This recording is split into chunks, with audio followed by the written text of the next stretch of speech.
Welcome to the Bernadette Jackson Podcast, where we are redefining how the world views women with daddy issues by discussing topics, sharing stories, and gaining insight, all from the perspective of a fatherless daughter. I'm your host, Bernadette, of BernadetteJackson.com. One of the major issues I hear about from fatherless daughters is their lack of trust. So I want to take a few moments to unpack that a bit. If you heard last week's episode, I said that fatherless daughters struggle with intimacy in relationships, and that it was because trust leads to vulnerability, and vulnerability leads to intimacy. You can't have intimacy if you don't start with trust. I've got 2 tips to get you started. So, how do fatherless daughters learn to trust? Well, it starts with first learning how to trust yourself. That's hard because how do you trust yourself in relationships when oftentimes you don't have a foundation to draw reference to? There is no example or litmus test to compare to. You start by looking at your patterns. Think about what type of partner you usually gravitate to. Are they supportive, loving, and kind? Do they feel secure enough to be your most authentic self? If you answer yes to these questions, you already trust them, and you're just afraid of what that trust means.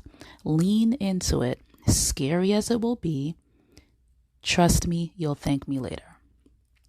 Now, if you notice that your partners are usually emotionally unavailable, unsupportive, and selfish, then you have every right not to trust them.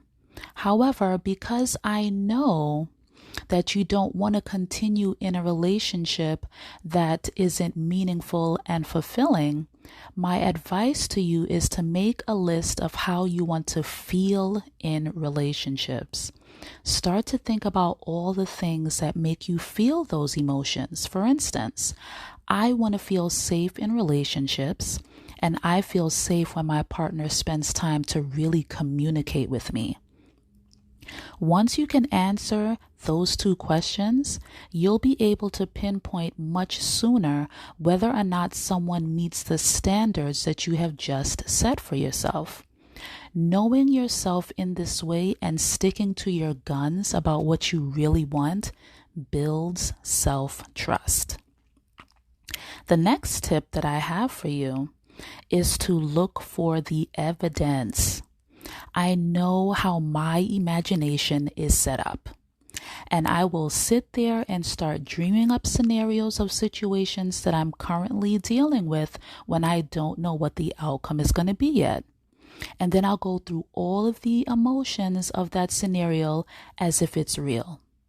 I've acted on assumptions that I've made instead of asking my significant other for clarity. So because I know I have these tendencies, I know that you probably do too. So to safeguard myself in my relationships, I started to look for evidence. I did that by asking myself some questions. Do you remember what they taught us in school? The who, what, where, when, and how? Well, you need to become Inspector Gadget in order to really investigate and to make assumptions based on evidence that you're seeing. So I know I really dated myself with that reference, but you get the point. Asking yourself questions like, what patterns do I notice? Is this an isolated incident, or is this something that always happens? Will help you to determine if you have cause to mistrust your partner. Get into the habit of looking for the evidence of the things that you don't trust, because it will help you to decide if it's real or if it's fear. Was this episode helpful? Let me know by DMing me at Bernadette N. Jackson. That's BernadetteNJackson. Or you can send me an email at BernadetteJackson.com. A new episode drops every Tuesday at 9 a.m. Next week, I'll be unpacking vulnerability. You don't want to miss it. I'll see you in the next one. Bye.